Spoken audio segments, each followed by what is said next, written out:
Quant à l'énergie du Mali, ka ɲɛsin yelen funti cakɛda ma Mali gɔlɔminko ma support de notre industrie naissante, ni o ye an ka ladaniso bangetɔ jigi ye.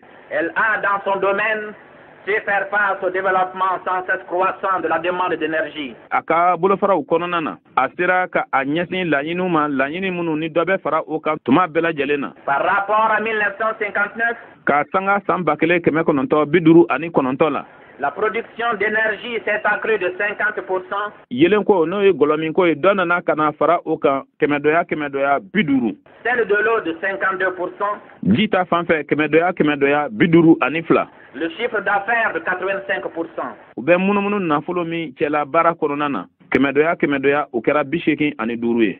On peut dire d'ores et déjà An bɛ se k'a fɔ kaban ko que les objectifs du plan en ce qui concerne l'énergie du Mali ko kuntilenna min tun bɛ an ka fɛlɛ bolodalen na ka a ɲɛsin yelen funti cakɛda la ni o ye faso ka gɔlɔmin ye. ont été atteints avant terme. O laɲiniw bɛɛ sɔrɔla ka taa sɔrɔ a tuma yɛrɛ ma se.